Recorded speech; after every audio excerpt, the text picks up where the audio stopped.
Hola jóvenes, ¿cómo están? Les saluda de nuevo su maestro Ismael y esta vez vamos a presentarles un tema muy interesante de la geometría analítica que tiene que ver con la forma de medir el ángulo entre dos rectas.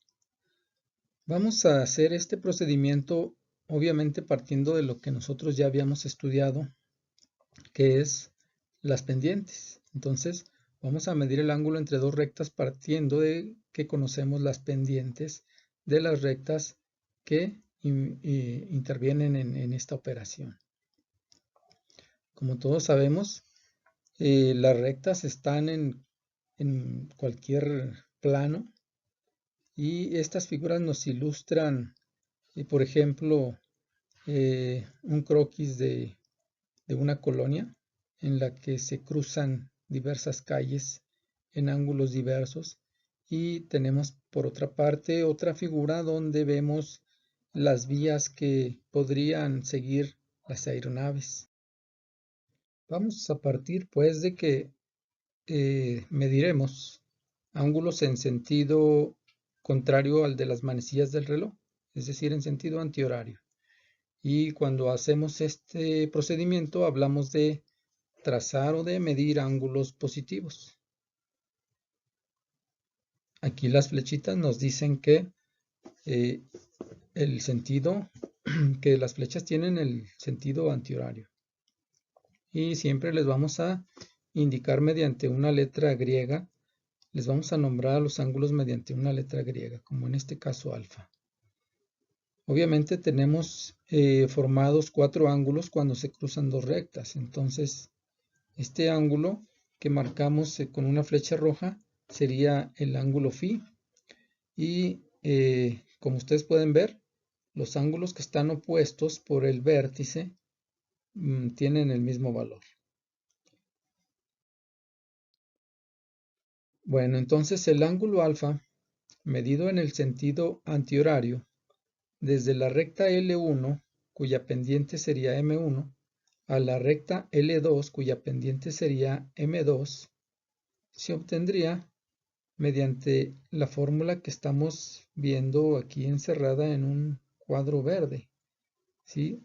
Donde vemos que tendríamos que obtenerle el inverso de la tangente a una fracción compleja compuesta por la operación de la división de m2 menos m1 entre 1 más la multiplicación de las dos pendientes. Cuando nosotros hagamos esa operación, le obtengamos el inverso de la tangente, entonces conoceremos el ángulo entre las dos rectas, medido desde la recta L1 a la recta L2.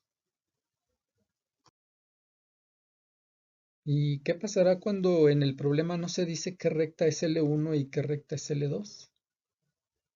En este caso se nos debe decir cuál es el ángulo que vamos a medir o incluso lo podemos ver en la figura a veces el ángulo que interesa medir. En este caso lo estamos representando el ángulo que nos interesa por la letra griega teta. Una vez que definamos o sepamos cuál es el ángulo que vamos a medir, entonces nosotros debemos definir cuál es la recta 1, o sea L1, y cuál es la recta L2. Pues L1 será de donde parta la flecha que nosotros tracemos y L2 será hacia donde vaya la flecha que tracemos. Ya sabemos que esta flecha será en el sentido antihorario. Ahí está. Entonces, para nosotros, L1 será de donde partió la flecha y L2. Bueno, y cuando queremos medir los ángulos interiores de un polígono, ¿qué ocurre? Ahí tenemos un polígono, en este caso un triángulo. Lo primero que haremos es trazar las flechas en sentido antihorario de los ángulos que vamos a medir, en este caso los ángulos internos a este triángulo. Vemos pues que estas flechas están trazadas en el sentido antihorario. Le ponemos un nombre a cada ángulo, alfa, beta y phi. Son los nombres que asignamos arbitrariamente a estos ángulos. Y enseguida vamos a definir cuál es L1 y cuál es L2, pero para cada ángulo. Entonces, L1 sería, ya dijimos, de donde parte la flecha en cada ángulo, mientras que L2 sería a donde va la flecha en cada uno de los ángulos. Muy bien. Y aquí tenemos un ejemplo específico.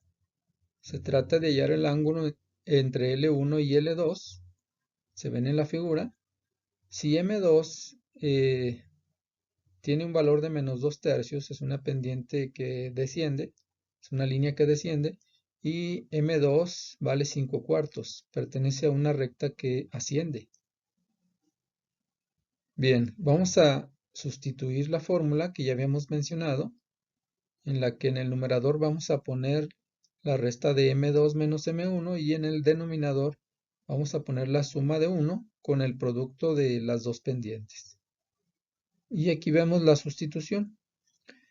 Vemos que M2, como nos indican los datos, está formado por 5 cuartos y M1 viene siendo menos 2 tercios y hacemos la sustitución de M2 menos M1.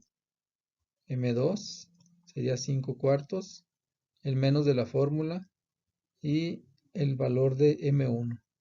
En el denominador tendríamos pues el 1 sumado con la multiplicación de las dos pendientes. Esa sería la fórmula que sustituimos y la cual tendríamos que desarrollar en una operación.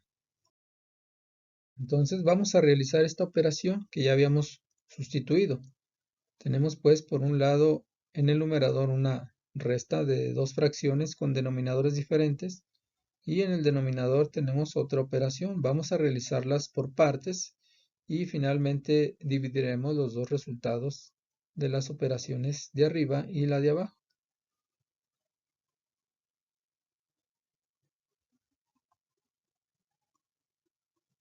Entonces, la suma de fracciones, ustedes recordarán que se puede realizar multiplicando cruzado.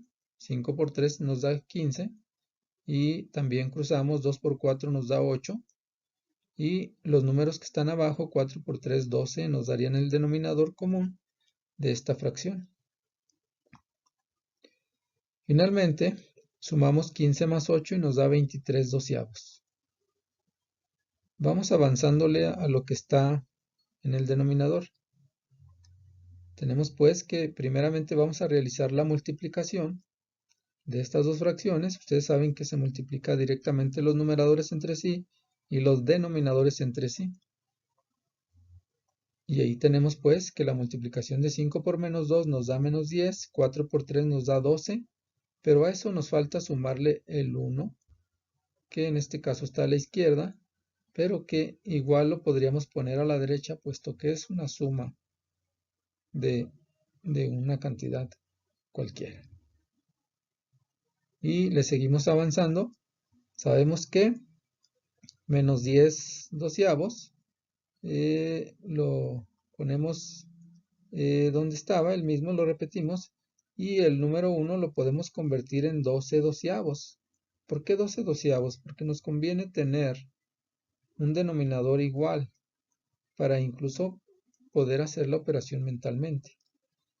Ustedes saben que el 1 se puede convertir en 2 medios, en 3 tercios, en lo que ustedes gusten cuando la fracción tenga el mismo número arriba y abajo. En este caso nos conviene transformar el 1 en 12 doceavos y lo que seguiría ser la operación de menos 10 más 12 y el denominador, como es el mismo, se pasa y tendríamos pues el resultado de 12 menos 10 nos da 2 doceavos. Muy bien, esos dos resultados los pasamos a dividir, que sería el último paso.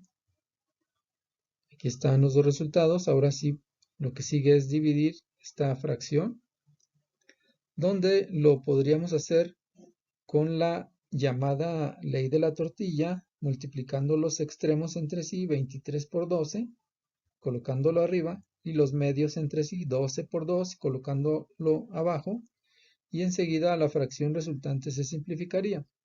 Aquí resulta que coinciden los dos denominadores, el 12 y el 12, en los dos coincide el denominador. En estos casos debemos saber que se pueden eliminar y nos quedaría el resultado de 23 medios.